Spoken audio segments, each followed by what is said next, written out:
of the public gallery are not allowed. This is to maintain the integrity of the meeting proceedings.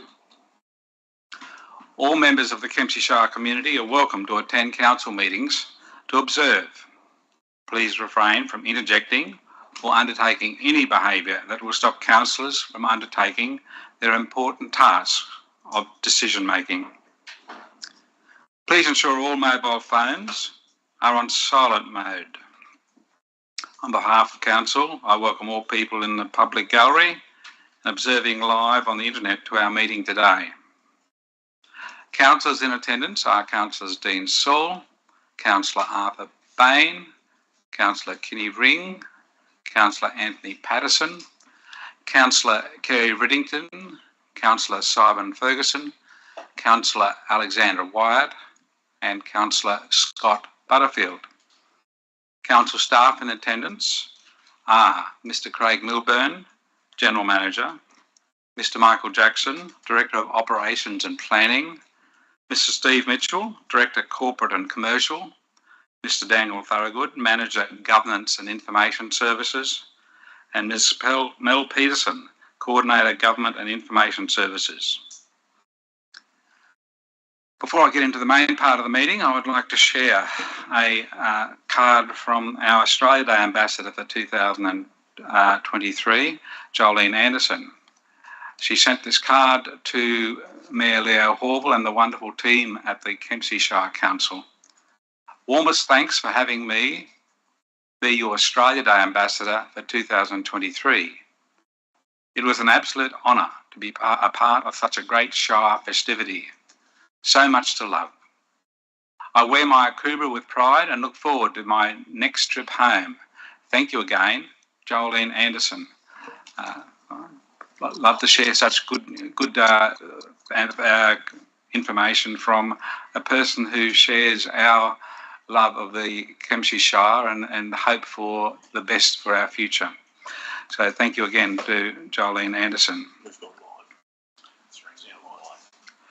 We are now live on the internet, and for those people just joining us on the live stream, we apologise for the technical glitch.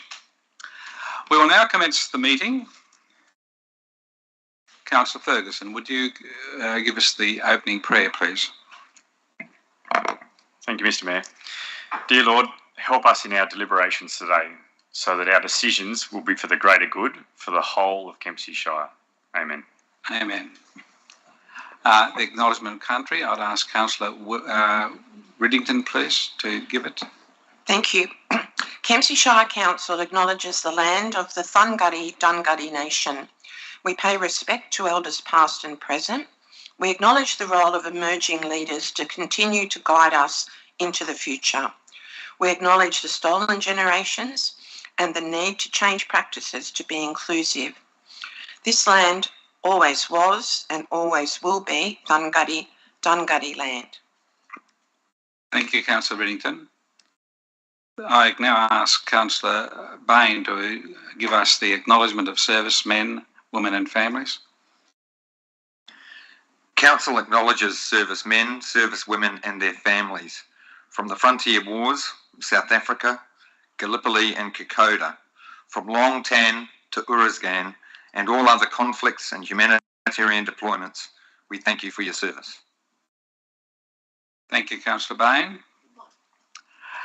We have all councillors in attendance, so we don't have to look for apologies unless someone has to leave early. If not, we now move on to item 5 on the agenda, which is the confirmation of minutes. The recommendation is there on page 7. The minutes of the ordinary meeting of Kempsey Shire Council dated 14th of February 2023 be confirmed. Councillor Ring is moving that we accept that. A seconder, please. Councillor Saul.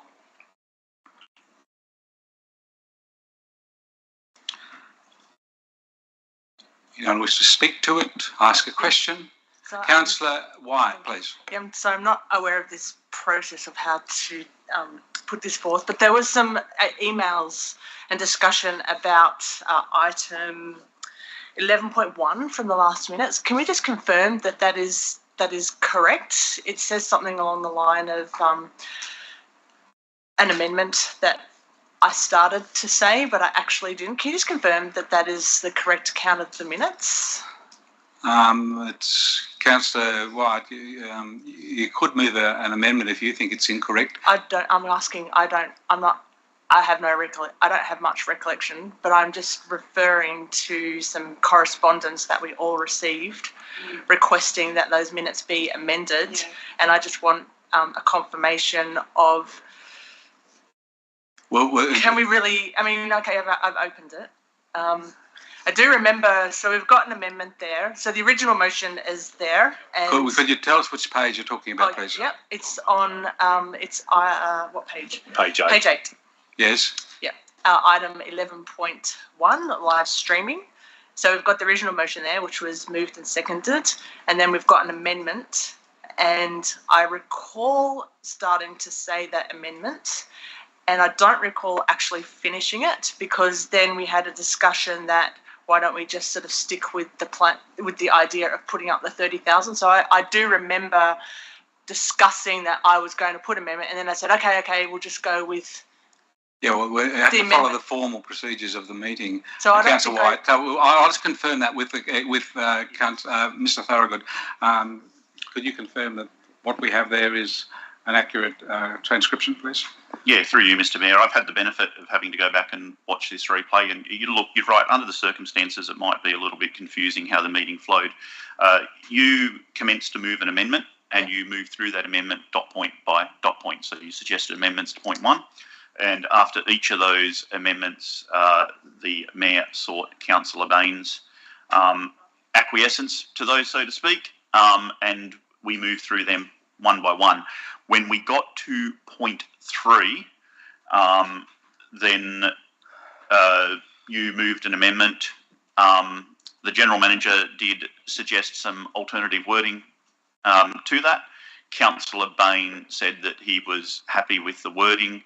At the time, there was no objection raised by anybody else in the room to that particular wording, so we treated it as if that was the wording that was part of the amendment, and that's how it has been minuted. Okay. So when So you ask another question? Okay. Yeah, yes. I have a question. So when I sort of ran through and said I wanted to make that amendment to point number 2, then the Mayor has gone and just got confirmation from Councillor Bain that that is correct. Because I remember saying, okay, don't worry about it. I'll just withdraw the amendment. And I thought that I had withdrawn that amendment before. Maybe I wasn't paying attention to what the Mayor was saying. But so I just thought, I'll just withdraw it. So the process was followed, you're saying. So the minutes are correct. Okay. Thank you, Councillor White. Yes, at the time, we've got the minutes being recorded on the overhead, and you can look at that or on the screen in front of you. And if there's an error in withdrawing it or not withdrawing it, you should note that straight away and bring it to the attention of me and also to the minute taker. Councillor Patterson, you have something to say, please. I've got a question, just through to yourself or the General Manager. Would that change made any difference to the decision of the meeting's decision on that item, 11.1? If we changed it? Yeah. Yes, we are required to have an accurate recording. I'm just wondering, that's like, it's semantics to me, the question is, will it change the decision? Obviously not, because that's what we voted on. But we still should keep an accurate record of who moved amendments or not moved amendments. And that's what the process of minute taking is about. Do we have any other debate or discussion? Otherwise, I'll put the motion before us to accept the minutes as presented to us. There being no other lights on, I will ask for any dissent from the confirmation of the minutes. There is no dissent. I declare it carried. Item 6 is disclosures of interest. Do any councillors have a disclosure of interest they wish to make at this time?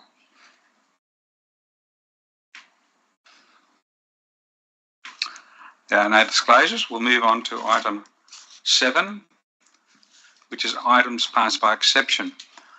There are 5 items there to be moved as items by exception.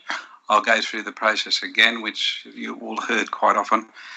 If there are any items you wish to withdraw, now is the time to tell us, and they'll be withdrawn immediately. You do not have to give a reason. If then we are left with items that you haven't withdrawn, and you wish to ask a question about any of the items, that is then the time to do it. So I ask for withdrawal, and then I ask for questions. If after asking questions you then decide that you want to withdraw that item or an item, you may. So I'll now ask, are there any items you wish to withdraw? Councillor Wyatt. 10.2, please. 10.2, thank you. Any other items to be withdrawn? Councillor Patterson, please. Could I just ask a question about the possibility of withdrawing a question into confidential in relation to local traffic committee? Which item would you want to withdraw into confidential? It's the actual traffic committee. The question that I've got to ask. Yeah, sorry, it's... I'm not too sure of your question. You want to withdraw an item, Councillor Patterson? You'd have to, yeah. I'd like to Yes, you can move any item that's... 9.1, I'd like to withdraw it and move it in confidential because of the question I'd like to ask, if that's all right. For sure. We can do that. We need to, through respect, we need to know the reasons to moving into confidential, and it has to meet the recent criteria. fatality. Well, we need to look at the rules of what can be withdrawn. Okay. If it's Recent if it car was accident. the recent car accident was in the media, yeah.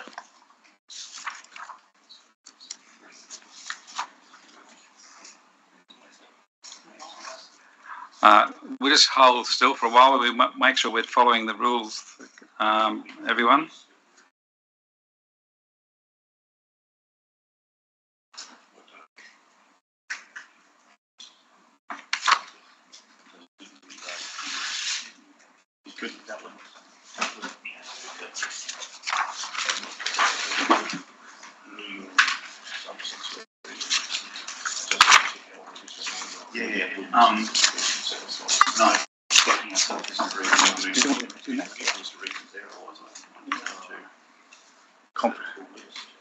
Yeah, the full list is there somewhere. Yes, that's fine. I'll find it out. It's quicker. Or, No, we'll solve this. I was going to say, unless I'm able just to ask a question in relation to this. The reasons we can move something. But if he wants to ask a question, it has to be withdrawn and put in confidential. Only if it's a confidential question. Yeah, but you can only move it confidential. What you're saying is council liability, that's not the reason. We can't actually move it into that. So, the other question I think does need to be asked to council. So some advice from Okay. Councillor Farragut on the question. So is it confidential and do we need to withdraw it? Yeah, well, it looks like it doesn't meet the conditions, so if it's okay, I'll just ask the question. Okay, so right, Councillor Patterson, you want to ask a question on those now? No, just in confidential, even though it will pass, but I want to ask a question about traffic committee in confidential. Okay, well, you can ask that. At the moment, though, we will not have confidential if there's any items. After the council meeting. After the council meeting, thank you. That would be a way to do it. Thank you, Councillor Patterson. We'll ask that after the council meeting has concluded. All right, so at the moment, we've only got 10.2 withdrawn. Are there any questions on any of the other items that are in the items passed by exception?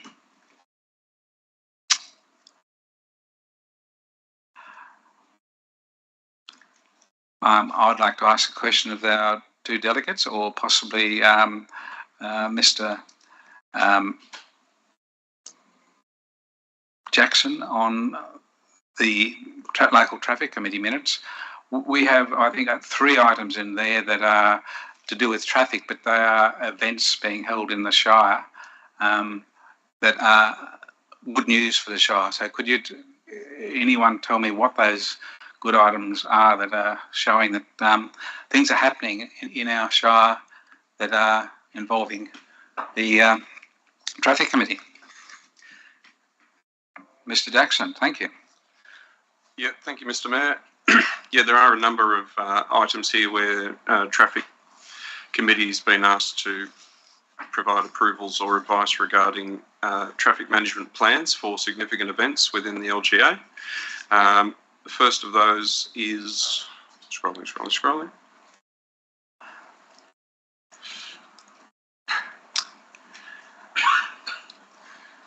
There we go. The Bites on the Bay Food Festival in South West Rocks, which is proposed to be held on the 3rd of April 2023. So that'll be an Eat Street type event in South West Rocks. The second is a street festival in parts of Clyde and Savages Lane, Kempsey. Which I don't actually have the name of. It's a street festival. It aligns with Youth Week. Okay, it's as part of Youth Week, I've been advised. That'll be on the 22nd of April. And the third, the Youth Laneway Festival, thank you. And the third is a GeoQuest adventure race going from South West Rocks out to the back of Georges Creek. Yeah, up into state forests and the Hathead National Park and several other places. So that one is occurring on in June 2023. Find the don't have the specific date in the minutes there, but that one, and then also Tour de Rocks at South West Rocks, which is going to be occurring on the 21st of April, or commencing on the 21st of April 2023, and that's running from Armidale down to South West Rocks. So that'll be a terrific. Councillor Regan, did you want to add to that? Thank you, Mr. Mayor. I thought they cancelled one coming down the Armidale Road. I just remember reading an email recently, last week. But I think what might probably happen is that'll all be put out on the community engagement team. Of course. And but thank you, Mr. Mayor. I think they're great initiatives. No, thank you very much. And the local traffic committee does an amazing job making sure that our roads are safe for us all and improving our safety. Thank you. Any other questions on the items not taken out? Okay, I'll now ask for a mover to have that recommendation adopted, please. Councillor Riddington.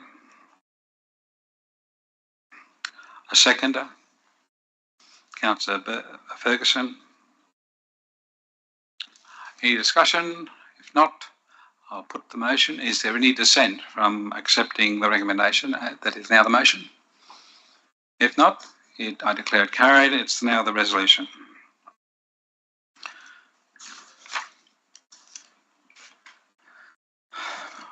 The next item we are dealing with, because yes, it's on page 11, it's 10.1, the organisation structure.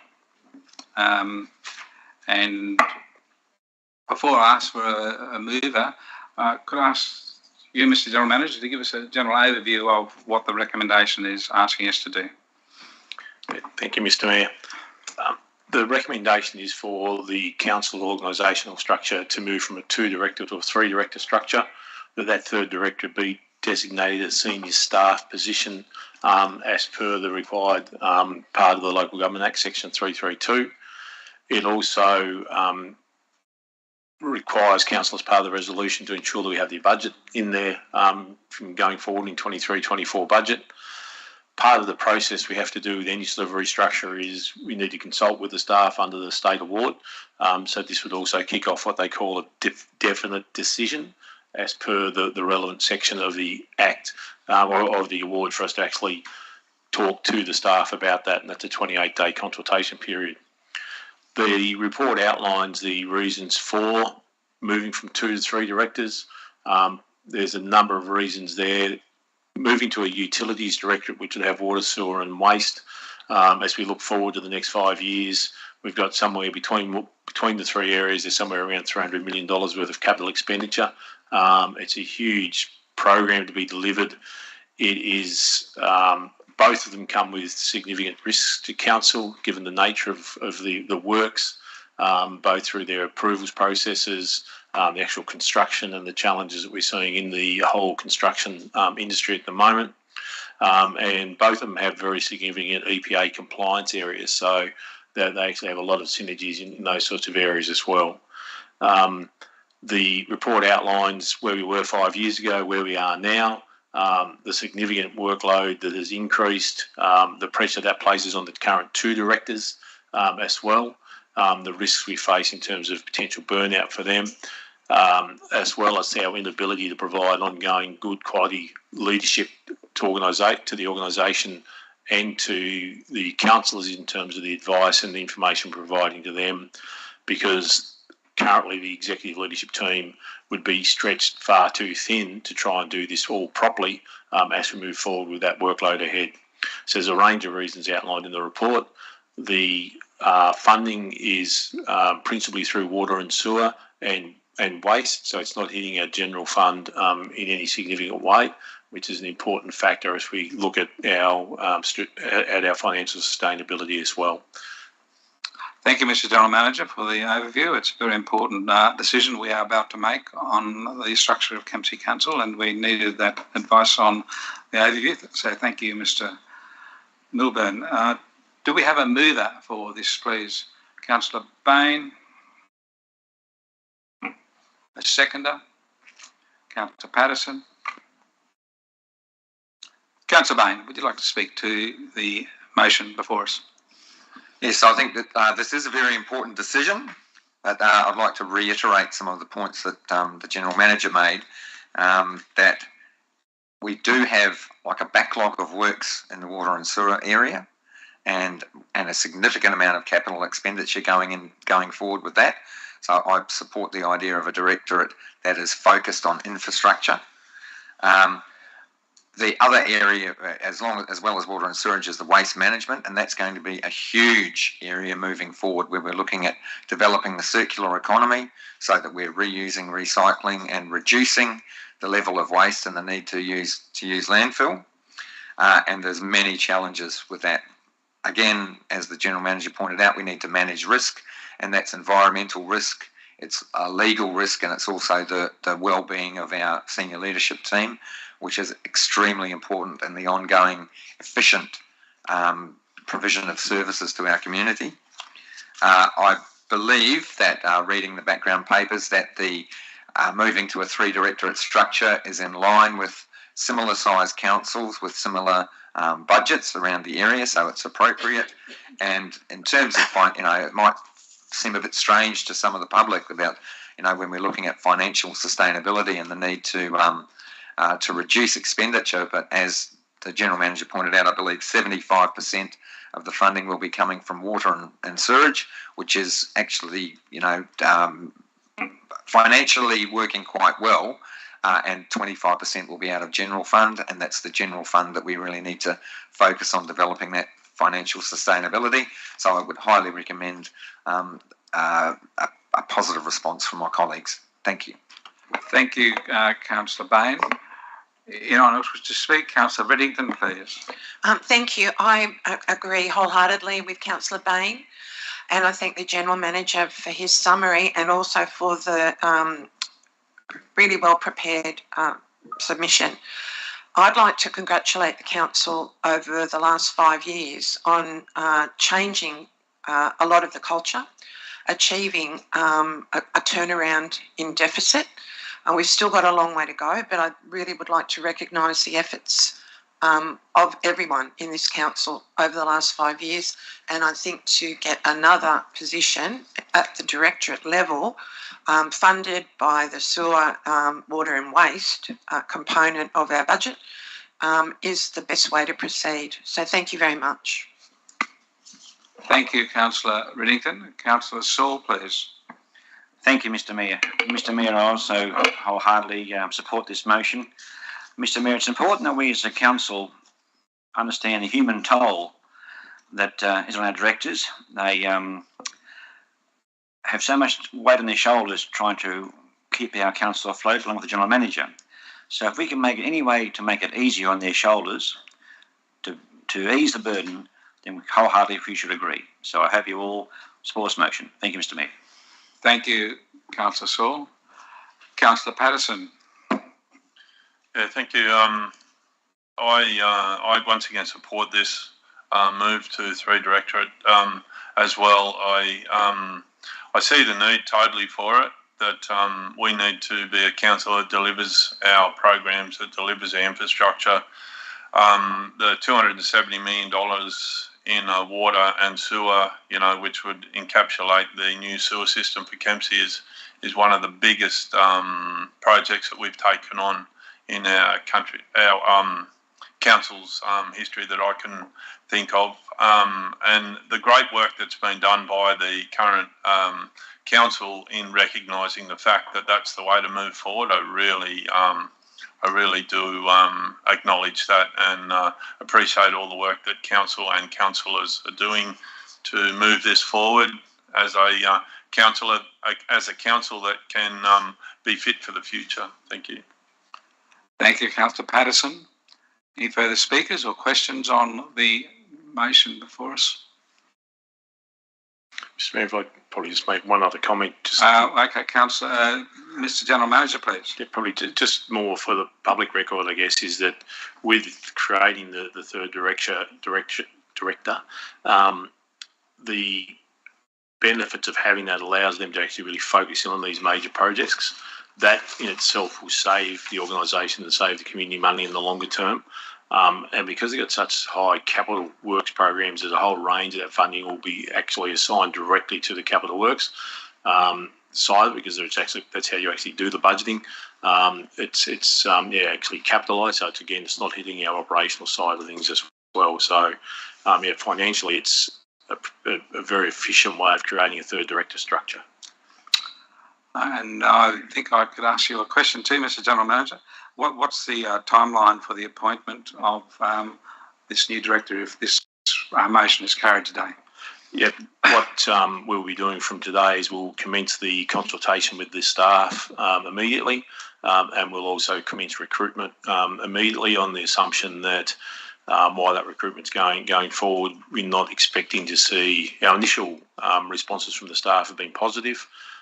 We emailed the staff last week when the report was public, so the staff were aware what was going on. We haven't received any negative feedback at this point. We're not really expecting any, so we'll actually start the process of recruitment immediately, and it'll then be the time it takes to find a suitable applicant and then for them to get here.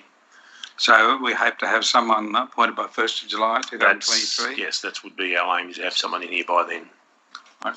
Thank you, Mr. General Manager. We have another speaker, Councillor Riddington. Just a question, please, Mr. Mayor, through you to the General Manager. Yes. So in the interim, Mr. General Manager, who will be responsible for that directorate? Mr. General Manager. Yeah, through Mr. Mayor, the water and sewer will remain as it is, reporting through Mr. Jackson. And what we will be doing with waste is that the waste will actually start reporting directly to me. In the interim, just to allow Mr. Mitchell has had some significant changes in his directorate at the moment and a large and diverse workload at the moment. So that'll actually help free up some of that space.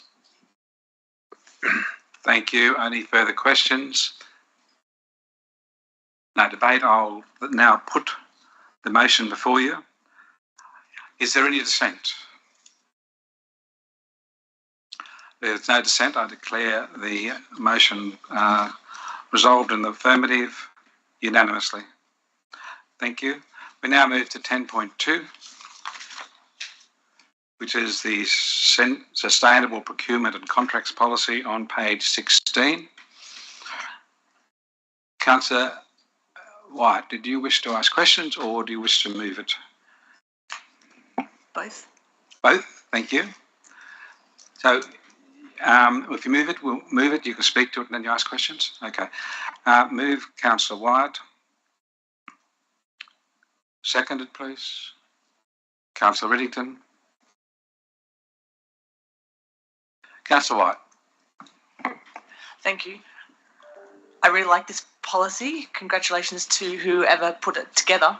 I think it's really good in that it's addressing, I think it's good leadership in a modern world that looks at the social, environmental and ethical considerations.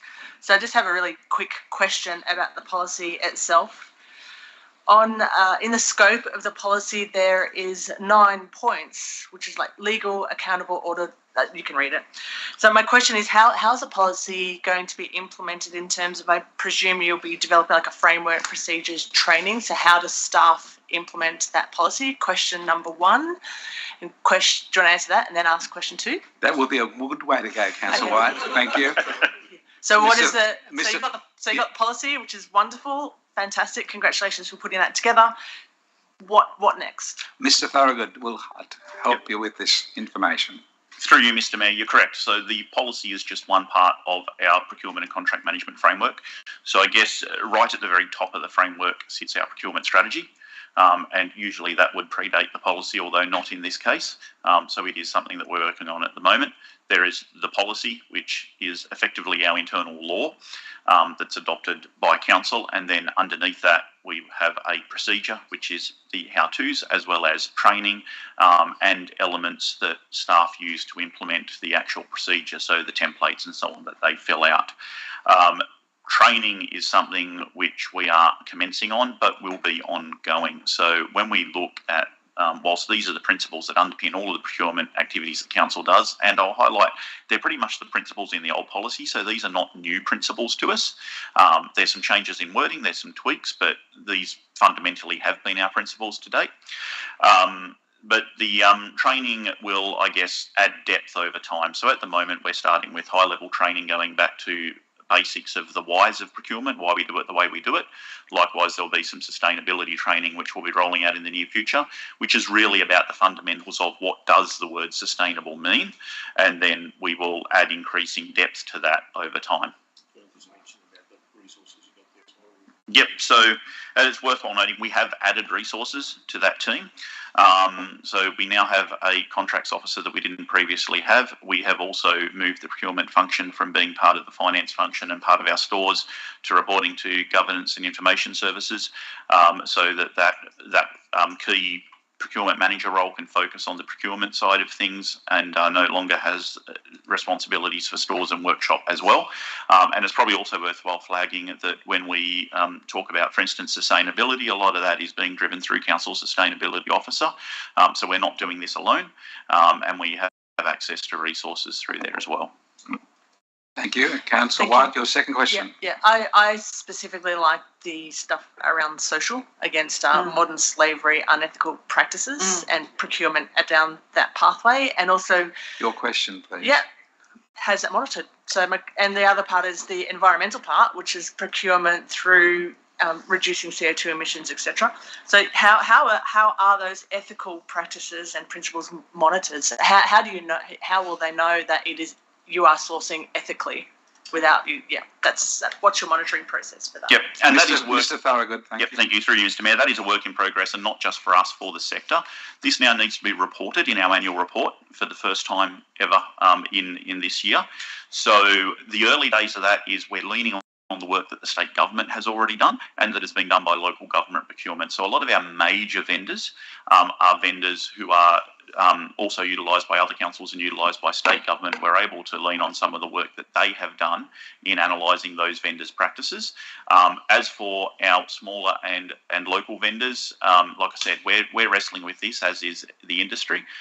Once again, it starts at a relatively high level. We ask people to make declarations. We ask them to sign off on things. We start to doing due diligence and digging into things. In the modern world, it can get particularly complex. There's not necessarily always clear end-to-end supply chains anymore. You've got sort of large multinationals who sit in the middle. So even if we buy a product from, say, a stationery company who bought a product from a supplier, the product that we get shipped may not be the one that stationery company has bought because it's gone through somebody else's warehouse in the middle. So I guess I will say there's still a lot of work to be done in that space, but it is a clear focus for us and certainly something that we're putting a lot of time, effort and thought into. Thank you, Mr. Thorogood. Councillor White, no more questions? So one other question. So does the state government, maybe I should know this, does the state government have a policy around these social things about making sure that it is sourcing ethically, like not from war and those kind of things? It does, yeah. Correct, yes. The state government has an existing policy on these matters. Thank you. Thank you. We have two other people wishing to speak, Councillor Riddington and then Councillor Patterson. Thank you. I commend this particular motion to my fellow councillors, and as the council's observer on the ARAC, I find the synergy between procurement and contracts in this particular policy brilliant. And we've gone through a lot of this before, and with the rigour that it's applied by the ARAC and by the internal auditor, this is excellent. Thank you very much. Thank you, Councillor Riddington. Councillor Patterson, please. Thank you. I just asked a question through to possibly Director Jackson about this, and it's something that I brought up at the local government conference recently, and it's about us as a council, us as a community moving forward with environmentally being responsible. If we purchase things that say in this document it says make procurement decisions to combat CO2 emissions, support alternative clean energy, etc. So I would like to see us as a council to purchase products that do have a low CO2 emission, but I also would like to have council to have a register of some type, whether it's of CO2 emission from manufacture, use, end of life and recycling. So if we just are picking our CO2 emissions only of something that has high CO2 emissions on manufacture, I would not support it. So I'm just wondering if there's any feedback from you guys as directors or to you, the General Manager, about this. Right, Mr. Jackson, please. Thank you, through you, Mr. Mayor. It is a complex issue in terms of whole of life work, and that's certainly part of the reporting that Mr. Thorogood has referred to, that's now moving into mandatory requirements for council reporting. A lot of the products that we are able to get hold of don't currently have that sort of level of reporting attached to them, but we will be seeking that over time and as these systems evolve, because yes, we will be held more and more accountable. But at the moment, we're obviously looking for to try and to meet this policy. We'll be looking for the best fit as well as some positive or less negative environmental outcomes along the way. And as time goes by, we'll be improving the way we can measure those things and capture that information and have faith in it as well. Is there some way I can put... Mr. Jackson. Councillor Patterson, do you have a follow-up? Well, I would be looking to put this as an amendment that is done in this, not said to be done. You'd like to move an amendment? Yes, I'd like to remove an amendment. That Council's environmental procurement has a register of full life CO2 emissions, and that encapsulates what I said before: manufacture, usage, end of life, recycling, whole of life. Sorry, thank you, Art. So I see that as being responsible and being something that's, rather than it's said that we're driving a car that's run on batteries, but it takes 9 times. Councillor Patterson, instead of speaking to, can we get the words right first, and then you can speak to your amendment? Let's get the words. Let's get the words. Can we get the words, and then we'll get a seconder, and then you can speak to it. Thank you. Thank you. Do you follow what I'm saying? Support it.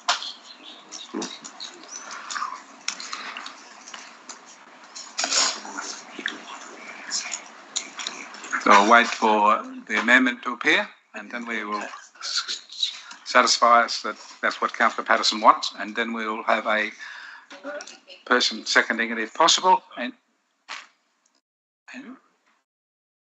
we may also get some advice from the General Manager at some point on this. What are the words? What are the words? You tell us. We're waiting for you to tell us the words. My amendment would be that Council includes in its environmental procurement whole of life emissions on its register. sustainable procurement and contracts policy. Yeah. The whole of life Emissions, on products that they procure. The table's too short.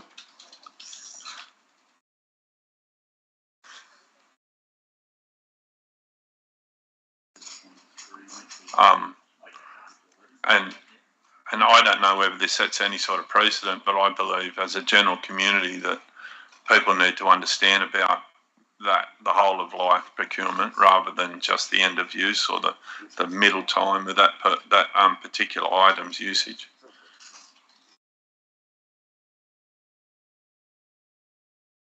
And Councillor White, I'll be coming to you in a moment to ask whether you accept it into yours. That's okay. We want to see it first. But Councillor Patterson will also speak to it.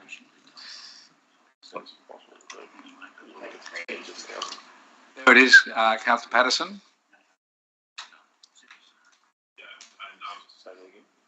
Yeah, that looks good, and I do believe that council procurement. Product that they in okay. So we're going to put the register of whole life. I see register of whole of life emissions of products that they procure. The council procure. Like what I procure.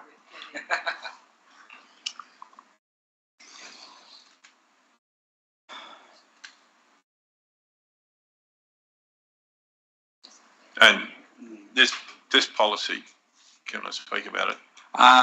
First of all, I'll just ask Councillor White if you accept it in. She does, so we don't need a seconder. So you can be speaking to that item that's now in the motion, and you'll be recorded as having moved it. That's all good. I don't care. I'm the councillor. So could you? We're all here. So you can speak to point 3. Yeah. So I believe this would be something that would be an evolving document, part of the document that's evolving that would be very, very helpful in once again getting to understand those things that are good for the environment in a long-term basis, not a short-term procurement. And I hope all of my fellow councillors agree with that. Thank you, Councillor Patterson. Councillor Wyatt, you'll have a chance to speak to close the debate. Okay. Even on that. Yeah, it's no longer amendment. It's part of your motion. Yeah. Yeah, she accepted it. No, we don't. The procedure is if the mover of the motion accepts the amendment, it becomes part of the motion, and then Councillor Wyatt, as the mover, will get a final chance to speak about the whole thing. I'll now hear anyone else who wishes to speak, and then at closing debate, I'll ask Councillor Wyatt for final comments. Councillor Bain, please. Thank you, Mr. Mayor. I applaud the intention behind point 3, but my question would be to, through you, Mr. Mayor, to the GM, is what sort of cost would it take to include a register and to do the work? What body of work would be involved in including point 3? Thank you, Mr. General Manager, please. Yes. Thank you, Mr. Mayor, and thank you, Councillor Bain. That was the issue I was going to raise. I understand Councillor Patterson's intent with this. He's wanting to see how we ensure that when we're buying products, we're actually getting good value for ratepayers across the different areas of finance, sustainability, environmental, and those areas. We purchase tens of thousands of products every year. To produce a register that has the whole of life emissions on each of those products when the producers of those products do not provide that data is impossible. So for me, I couldn't. The only advice I could give to council is that this is not possible for us to do. If we were to look at even targeting a range of them, I would be asking that we'd bring a report back to you on what the cost of that would be, because you are talking about significant resources to do that. Thank you. Councillor Bain, do you have another question? I was thinking possibly proposing an amendment to point 3 to say that council lobbies state government or lobbies state or federal government to ensure that whole of life emissions on products is provided to local government areas. Or actually, wouldn't it be good if it was all, I'm brainstorming this as I'm, but if that information, the whole of life emissions of a product, was published, perhaps we could lobby state or federal government towards that, because I think that would meet the intention, but also take away the burden of council. Thank you. I just ask, Councillor, Mr. General Manager, there's a few things going on here, and I'm just hoping that someone would like to move that we could move into Committee of the Whole. And Councillor White moves that. Do we have a seconder? Councillor Patterson. Any dissent from moving into the Committee of the Whole? Thank you. That will certainly give us a better chance to debate this and make sure we get the right words and take into account the issues that the General Manager has raised with point 3. Councillor Bain, could you suggest what you would like to add possibly to make this more possible or not? My intention, and I hope Councillor Patterson might support it, would be to say that instead of understanding that there's a huge body of work involved in such a register, would it not be better for us to be using, to lobbying state and or federal government to make it that people need to publish what the whole of life emissions on all products are, so that therefore people are aware that when they buy, for example, gum lollies made out of sap that's been taken out of rainforests and packaged in 10 lots of plastic, that those kind of that information is available, or Mr. Councillor Patterson may have different examples to use, but that's it. Thank you. Now, some advice from the General Manager, please. I'll just read the section of the actual policy itself. It says sustainability is now an essential part of procurement. As sustainability lens ensures purchasing decisions are based on sound principles that maximise the benefit of the environment, society, and meets community expectations. Can I suggest that you consider allowing the staff to do what's in the policy, which would be making those decisions based on an understanding of those whole of life costs that are currently available, and they would continue to actually seek those where it's actually appropriate, which would then see you go back to the original recommendation.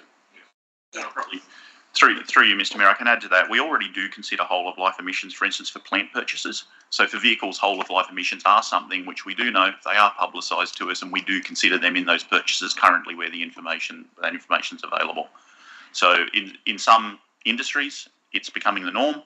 I think you'll see that it will increasingly become the norm in other industries, particularly those industries that are emissions heavy.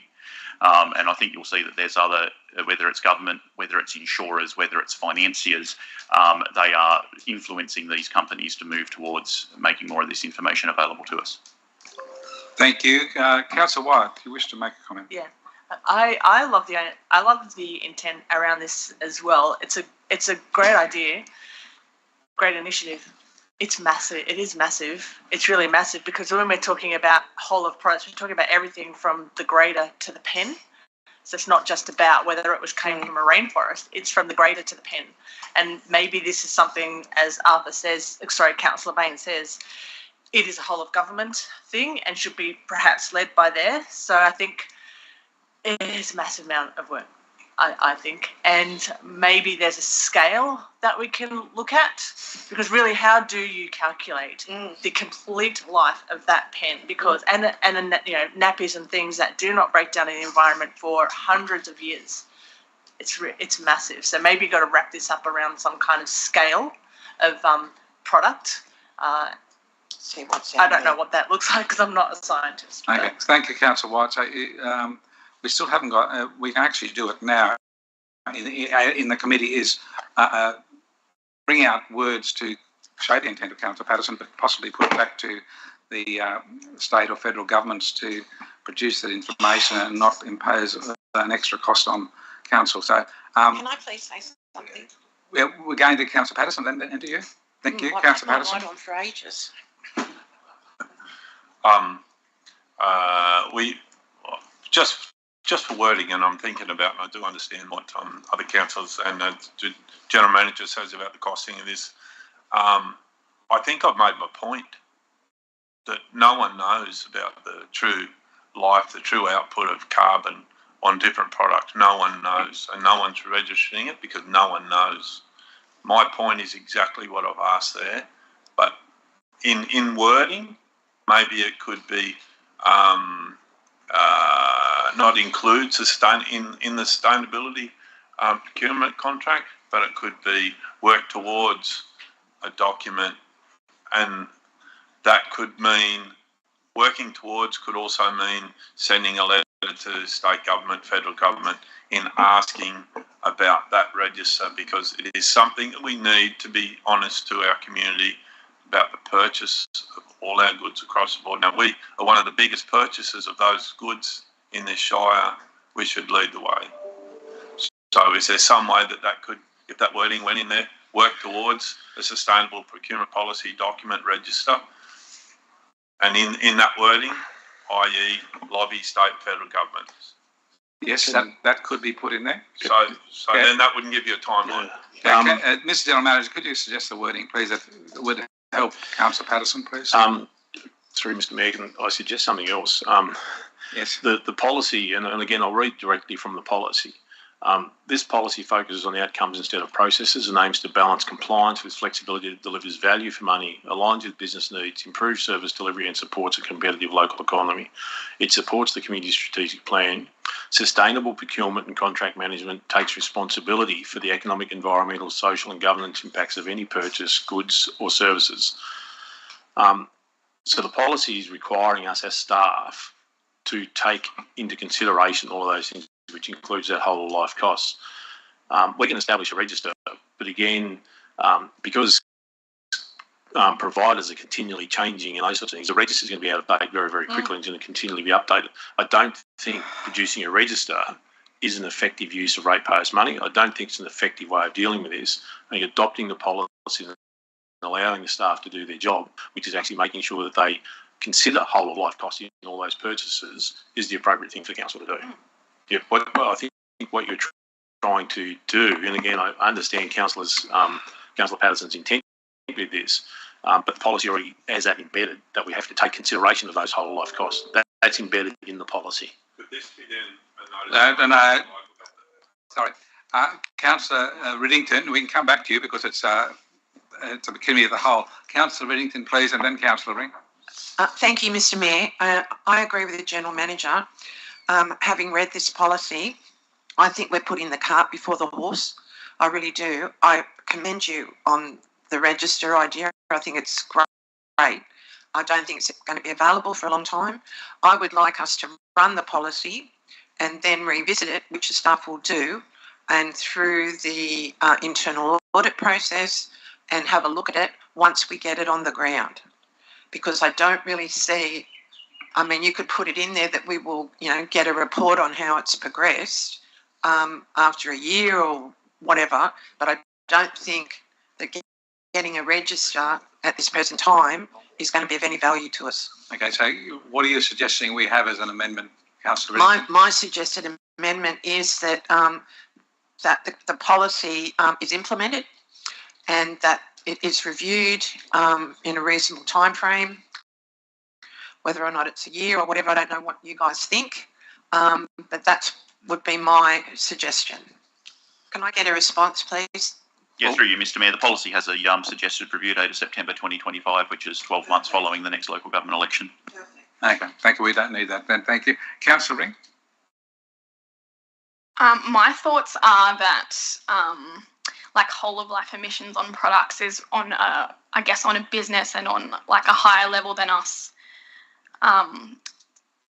Keep a register of that, and I think it's like when you buy a washing machine and you get a star rating, and I think that keeping a register is just a body of work that is, I guess, beyond like the scope of what we need. There are principles in that policy, there's accountability on staff within that policy, and I think that that carries enough weight for them to be able to be sustainable and make reasonable decisions. And I think that I understand where you're coming from, but I think that goes beyond what we're actually trying to decide here today.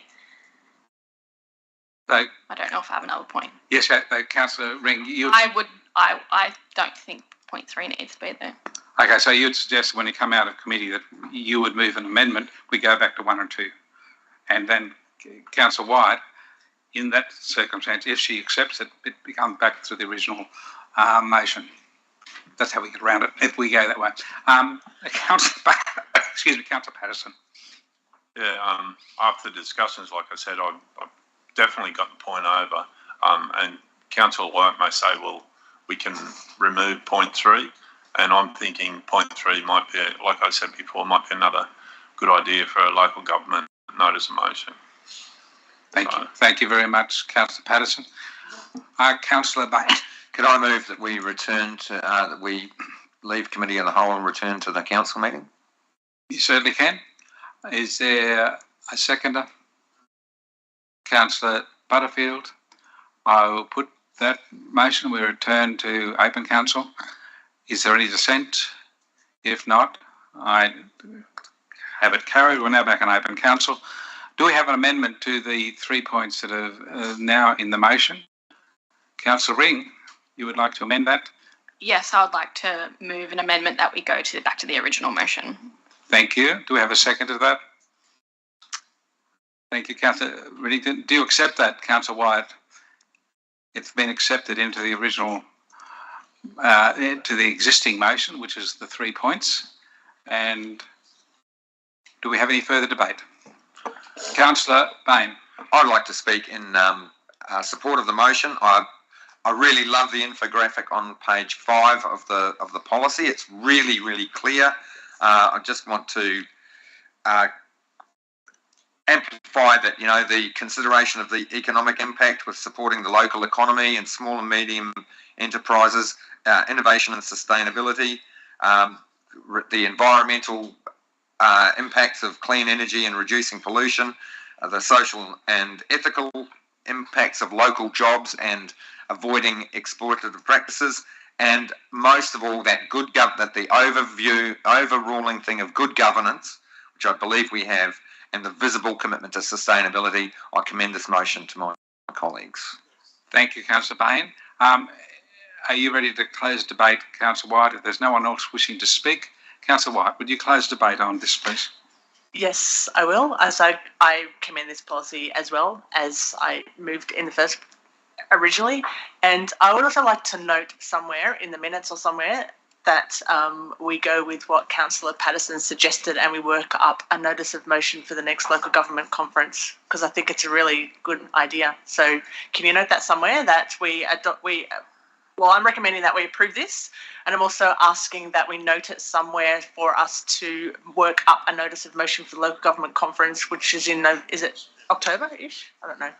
We really don't need that amendment, do we, Councillor? Mr. General Manager.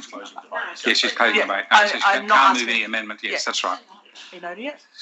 So that could be certainly in the future, Councillor White, not a problem. We've still got some time before we go to a local government conference. You're finishing the debate? Yeah, just confirm. So will that be in the minutes? No, it won't. So we just got to remember. There's quite a few of us here who should remember. Thank you very much, Councillor White. I'll put the motion. Is there any dissent? So the motion on the screen is now resolved in the affirmative and carried unanimously. We now move to 11.1, which is a report from councillors. The first one is 11.1 is publication of development application submissions. It's been put to us by Councillor Bain. Councillor Bain, would you like to move this, please? Yes, I'd move 11.1. Do we have a seconder? Councillor Ferguson. Councillor Bain, would you like to speak to your motion that's now before us? Yes, thank you, Mr. Mayor. The issue originally arose through there was a lack of clarity on council about what open access documents and what public could have access to. So with a bit of research and some conversation with staff, we established that the Information Privacy Commissioner considers all DA submissions are open access documents, which means that the public has a right to have access to them. And included in the Government Information and Privacy Access Act 2009, the GIPA Act, it says that agencies should publish them when it's financially and timely it's possible. Okay. The original notice of motion I put in has been changed somewhat through negotiation with staff and sitting down with General Manager Milburn, and our current practice is to take the DA submissions. At the end of the DA period, they are redacted from personal information, and then they're sent to the developer, and the developer can then form a response to those. What the change would be here is that we look at the platform, and the issue of the workload is the redaction process. It's not much effort to upload them. It's that process of going through doing the redaction. So if we were looked at the DA Tracker platform and changed the fields so that the personal information is in a separate field, then it could be very, very simple automated process to extract, to omit that field when you're extracting the data into a new document, and then that could easily be uploaded onto the DA Tracker. It's going to take a little while to get to work through that process, but I think it's really worthwhile. I think the outcome will be that Kempsey Shire Council is one of the best practice councils in the state in their openness and transparency of information. And I sent some examples to my colleagues, examples of Newcastle City Council, which has a very good process, and also the Department Planning Portal, which doesn't redact any of the personal information, funnily enough, but I think it's best practice that we do, and it's clearly, after discussions with Manager Thorogood, that any frivolous or malicious or derogatory submissions would not be published. So I think it's a really good step. It's going to take some minor tweaking, won't take a huge amount of time. I haven't actually asked that question, how much time it would take and what cost might be involved, but that may come up. But I would commend this to my colleagues. Thank you. Thank you, Councillor Bain. Councillor Saul. Thank you, Mr. Mayor. Mr. Mayor, I ask a question, if I may. You sure can. Thank you.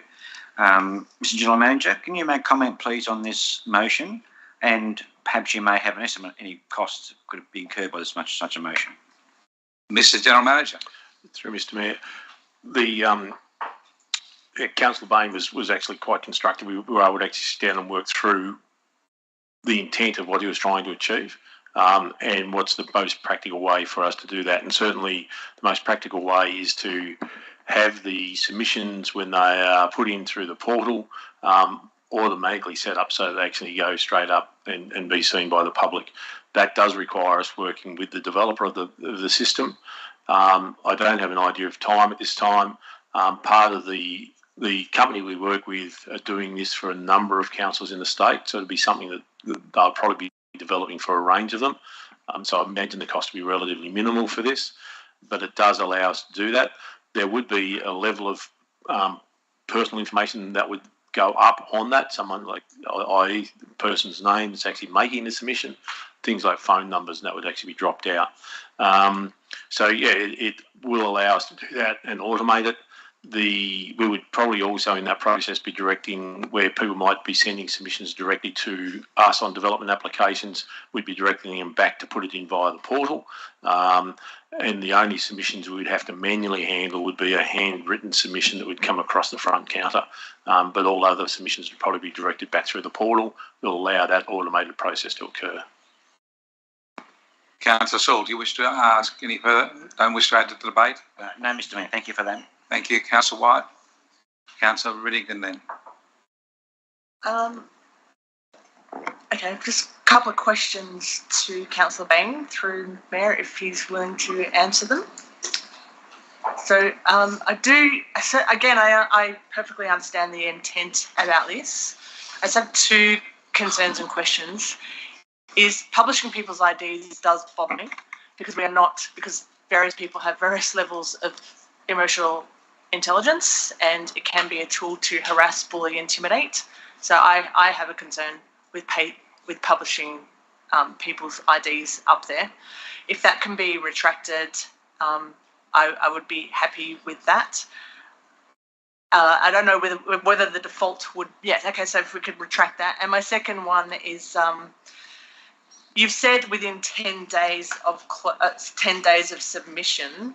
What about within 10? Do you mean 10 days? So if something is on public display for 28 days and they put it in the second day, so that it is actually published within the time frame of the submission, or can we put an amendment that it's 10 days after closure of, like, what is the intent there?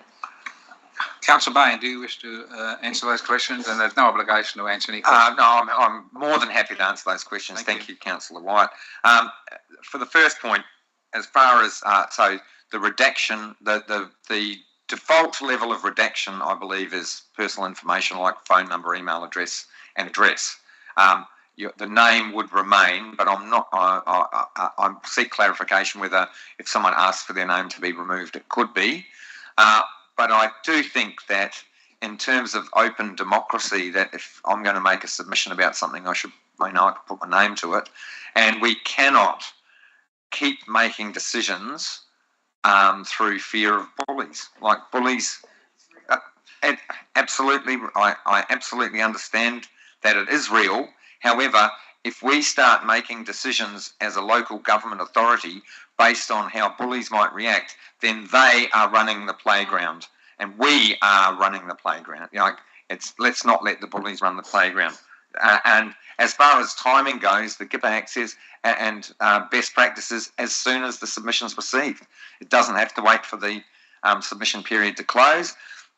So, for example, I could look at a DA submission and say, while the submission period is still open, and go, oh, that's great, they've made all the points I wanted to make. So I then may say, oh, I'll put in my submission and say, I support that. Or I might not need to put in a submission, because I think the one thing public don't understand is that it's not the number of submissions that come in. If a submission comes in and says, oh, this doesn't comply, and there's information about that, it doesn't matter if 100 people put that same submission in. It's correct me again if I'm wrong, please, council staff. It's only the fact that it doesn't comply. It's not that 100 people say it doesn't comply. So by having those submissions published in real time, if you like, one, we can. It doesn't need to be sent to all councillors. You know how many submissions we've been receiving of late in our emails. It doesn't need to be done that because it's on public exhibition. So yes, timing would be in real time, and it means people might look at a submission, oh, that's a good point. Oh, it's made me think of this. So it also, for example, the example I sent through from from planning was about Settlers Ridge, and I know you know how much social media there's been around the concerns of Settlers Ridge. But if you look at the original DA submissions, probably 70% of them were supportive. So we get an idea of a feeling of what the feeling is out in the community by looking at what those submissions are. I hope that answers your questions, Councillor White. Thank you, Councillor Bain. We've got Councillor Riddington and then Councillor Patterson. Thank you, Mr. Mayor. Can I come back to Councillor Bain, please? Just ask a little bit of a clarifying question. I support this particular notice of motion, and I thank you for doing it. Getting back to that time frame in the middle of a process of comment, I'm still a little bit concerned that people would be influenced by some submissions. Not that they would, I don't know. This is where I get concerned that somebody goes, oh yeah, such and such a person said this, I'm just going to copy it. That's why I kind of like it at the end. I like it at the end of the submission time frame, but I'm happy to go with it, but I just have a little thing going off in my head that I'd like it at the end of it. Then everybody knows what everybody commented on. Councillor Riddington, I'll ask the General Manager to give advice on that question first, and then may go to Councillor Bain. Yeah, thank you, Mr. Mayor. I think in terms of the timing, if we automate the process, we can put any sort of timing on it. But I think putting them up as soon as we receive them is in line with the intent of the GIPA Act. And I think it's also in line with the being open and transparent. people are actually making these submissions. Others can read them. And I think that's part of the intent of it, is people can read them and give consideration to them. And likewise, having someone's name, as Councillor Bain said on it, having someone's name on there is important, because, again, that is part of that open and transparent process. I appreciate the concerns Councillor Wyatt has raised with that, and that is always a risk. However, people are making these submissions. We talk about being open and transparent as an organisation and as government. Well, the best way to do that is continue to put people's names on those things. The other thing about what this will allow us to do, as I've mentioned before, is to direct this all back through the portal, which is an important step, I think, as well, because at the moment, for example, I get submissions sent to me directly, and sometimes they're addressed only to me. It's pretty pointless, because I actually am not a planner. I have no authority to actually consider that submission, and I cannot make a decision on that submission. So putting it back through the portal actually puts it into the right people, i.e. our planners, to be actually making those decisions. So I think there's some other additional outcomes that are going to come from, should council adopt this, from adopting this, i.e.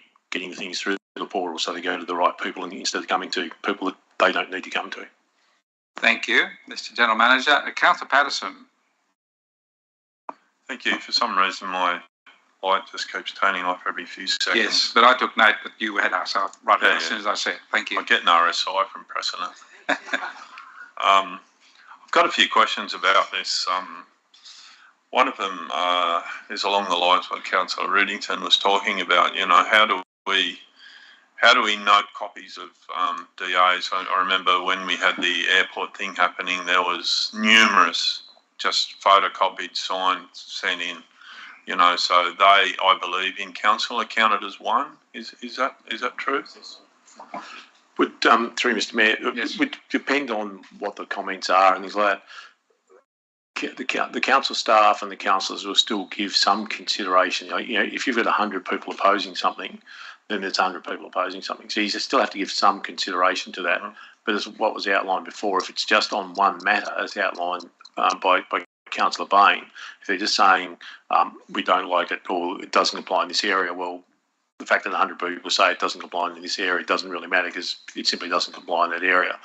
So you only need one person to say that. So there is a level of sophistication and that's why you have qualified and trained planners and experienced planners to actually go through that process to make those judgments. Yeah. Another question, Councillor Patterson? Yeah, I've got a couple more. The submissions, while I don't support them having people's names and addresses, etc., on them, this is how I'd support it. Is the submissions need to show some sort of locality. So if there's a DA going in, say for the Rise development, and someone at west of Warhope puts in a DA against it, you mean a submission against it? A submission against it, rather. Yep. Sorry, a submission against it. It would be worthwhile knowing, but I don't need to know their address. I'd need to know where they live, or Warhope postcode, and maybe their surname, maybe. But I don't really even need to go that far.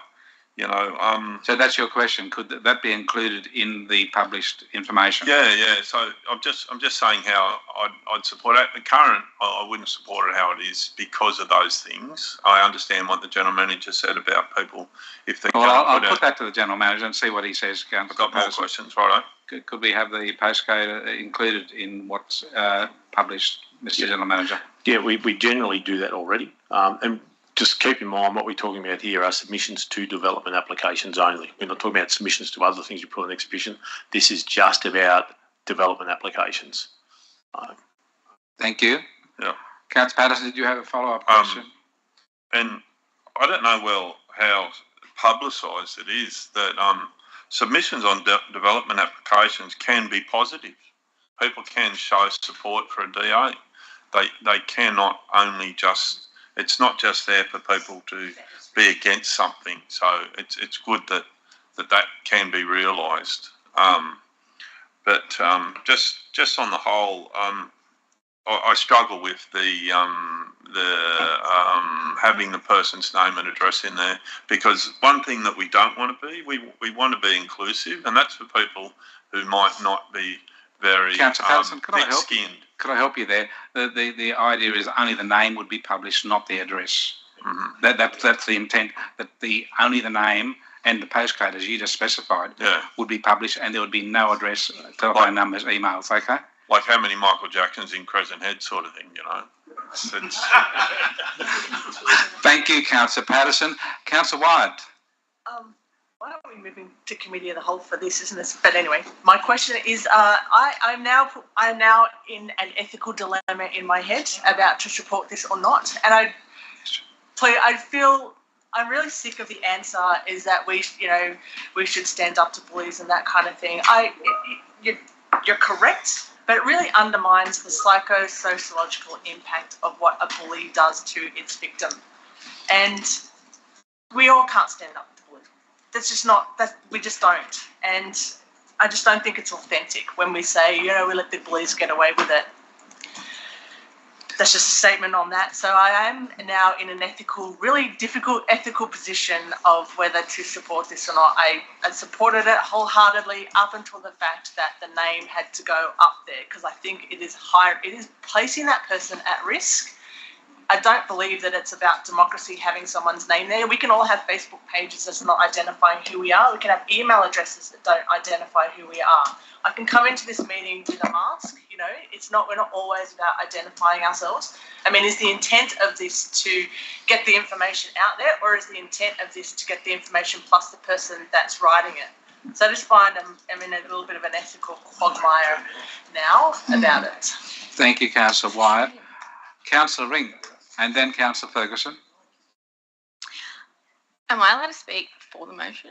You can speak. I would like to speak for this motion. I think it's a great way of having transparency and making information available to the public when they want to make a submission about DAs and when they actually might want to know something more about it. I don't think that we need to necessarily focus on the negatives, as Councillor Patterson said. People do make positive and negative submissions about DAs. I think this is also like a technological advancement and an innovation that we need to make.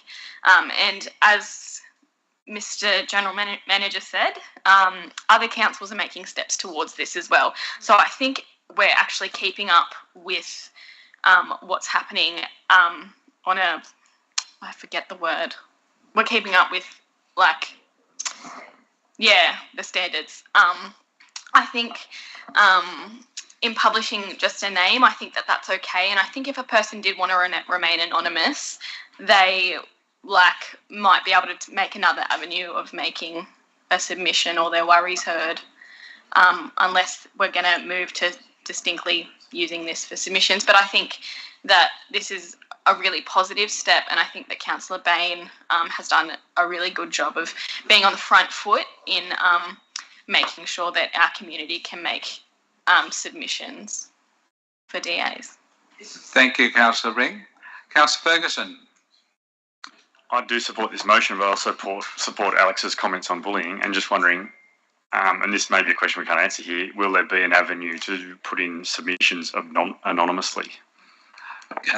Thank you, Councillor Ferguson. Mr. General Manager. Through Mr. Mayor, there wouldn't be an option to put things in anonymous, or people can. It's then what weight's actually given to that. There could be an option for people to ask that their details not be published. The issue you face is if you don't publish the names or have the ability to do that, you could have the situation where a developer puts in 40 submissions themselves. They could actually use that to their own purposes if that sort of thing is not done. And you still have a challenge with that anyway, because as we all know, on social media, people use pseudonyms all the time, and someone could be sending them in from 15 different email addresses, and it could be all the one person. So there's no way of actually really checking that either. But what I guess the overall intent is, and it's our understanding of the planning guidelines, being updated. Okay, right.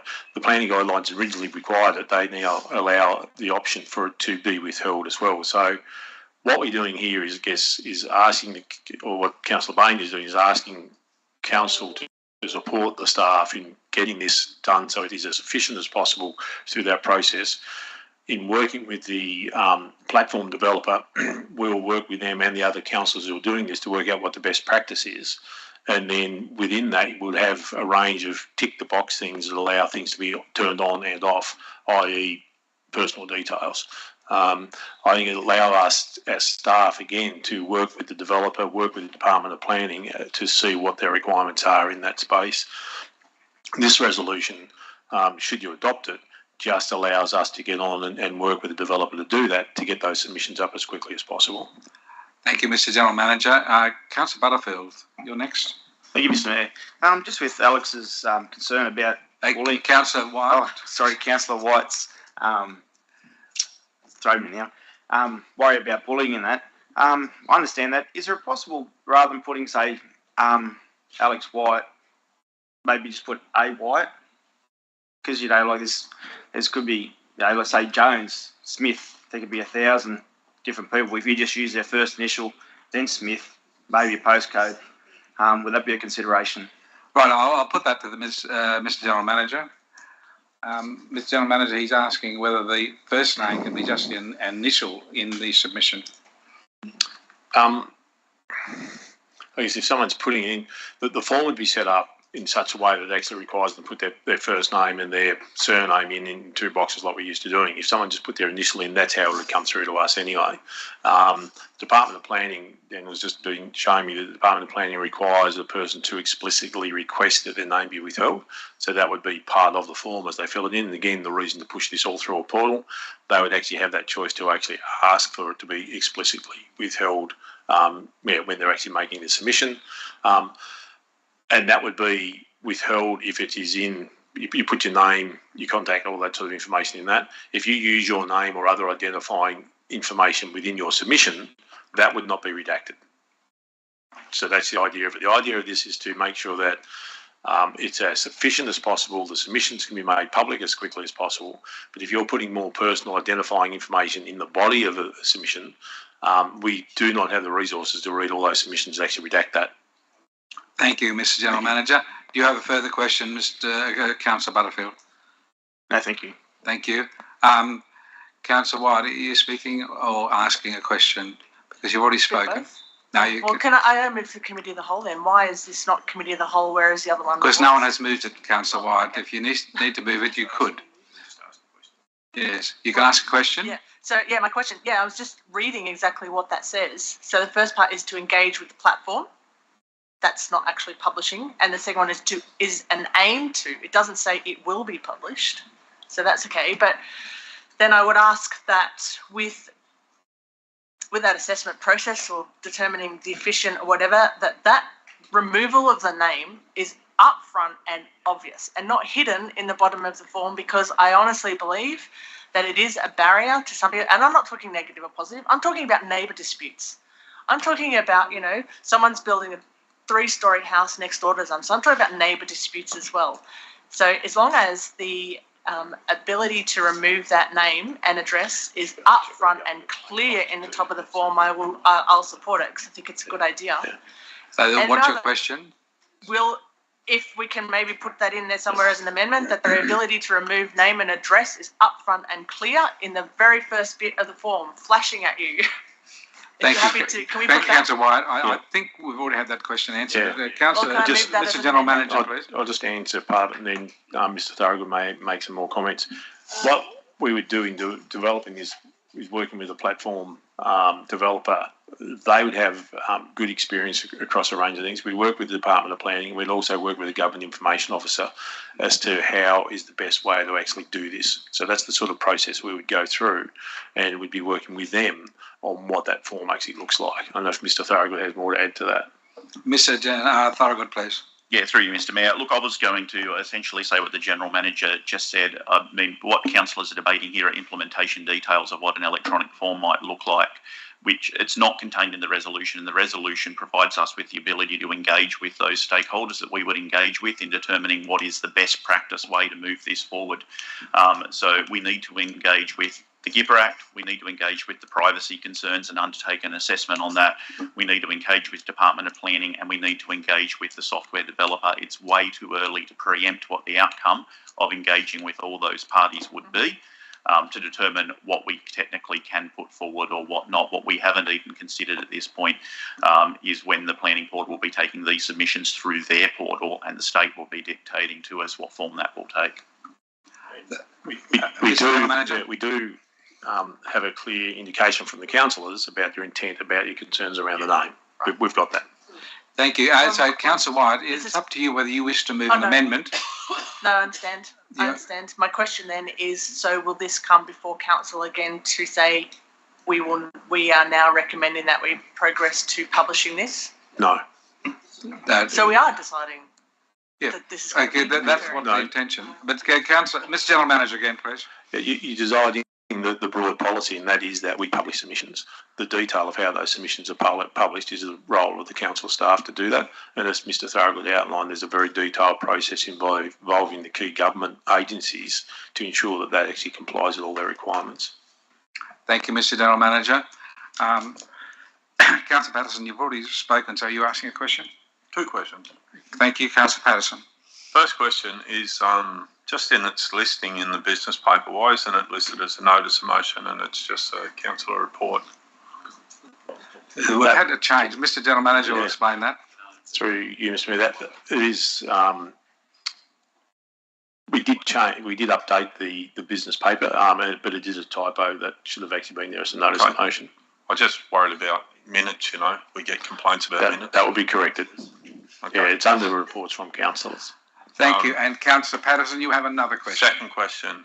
In the information access guidelines, just showing there in number 51, I think I can't see what page it is, but it talks about personal disclosure and determining whether disclosure of personal information would be contravening the principles set out.